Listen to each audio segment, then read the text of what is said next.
উভয় সংকটে ট্রাম্প, যুদ্ধ চালানো বা না চালানো দুটোই কঠিন তার জন্য।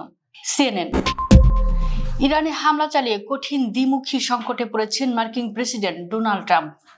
সামরিক হুমকি স্থগিত করলেও মধ্যপ্রাচ্যের সংঘাত থেকে বেরিয়ে আসা তার জন্য সহজ নাও হতে পারে, এমনটাই মনে করছেন বিশ্লেষকরা। সম্প্রতি ট্রাম্প ইরানের বিদ্যুৎ কেন্দ্রে হামলার হুমকি সাময়িকভাবে স্থগিত করেন। একই সঙ্গে তিনি দাবি করেন দুই পক্ষের মধ্যে সম্ভাব্য সমঝোতার 15টি পয়েন্টে অগ্রগতি হয়েছে, তবে ইরান এ ধরনের আলোচনার কথা অস্বীকার করেছে।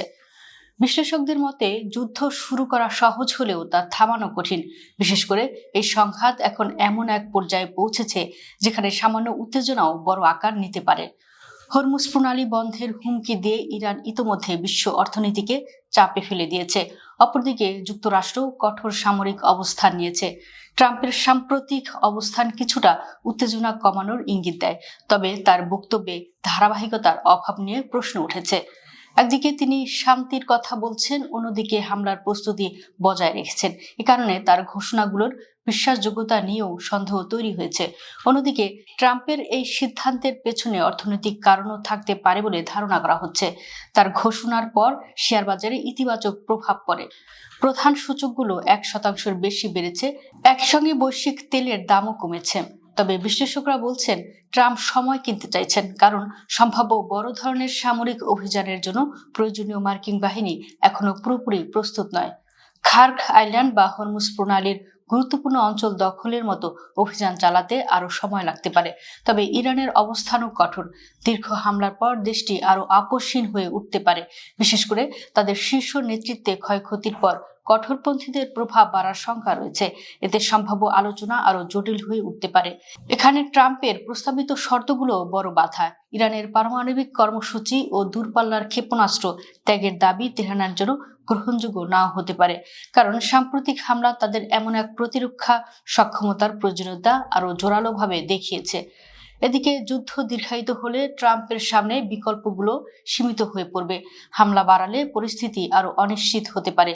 স্থল বাহিনী মোতায়েন করলে তা রাজনৈতিকভাবে ঝুঁকিপূর্ণ হবে। আবার হঠাৎ করে যুদ্ধ থেকে সরে দাঁড়ালে মার্কিন উপসাগরীয় মিত্ররা ক্ষুব্ধ ও শক্তিশালী ইরানের সামনে অরক্ষিত হয়ে পড়বে। পাশাপাশি ইরানের উচ্চ সমৃদ্ধ ইউরেনিয়ামের মজুদ সুরক্ষিত না করে যুদ্ধ শেষ করলে দেশটি একদিন পারমাণবিক অস্ত্র তৈরির প্রতিযোগিতায় নেমে পড়তে পারে এবং এটি যুদ্ধের পক্ষে ট্রাম্পের সবচেয়ে সংগতিপূর্ণ যুক্তিকে দুর্বল করে দেবে।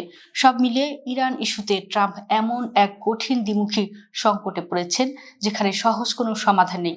যুদ্ধ চালানো বা থামানো দুটোই এখন তার জন্য বড় চ্যালেঞ্জ হয়ে দাঁড়িয়েছে। এদিকে ইরানে যুক্তরাষ্ট্রের সাম্প্রতিক সামরিক অভিযানকে পরিকল্পনাহীন ও এলোমেলো বলে বর্ণনা করেছেন সাবেক মার্কিন জাতীয় নিরাপত্তা উপদেষ্টা জন বোল্টন। বর্তমানে মার্কিন প্রেসিডেন্ট ডোনাল্ড ট্রাম্পের প্রথম মেয়াদে 1 বছরের কিছু বেশি সময় এ পদে দায়িত্ব পালন করা বোল্টন ইরানে হামলাকে সুনিশ্চিত নয় বলেও মন্তব্য করেছেন।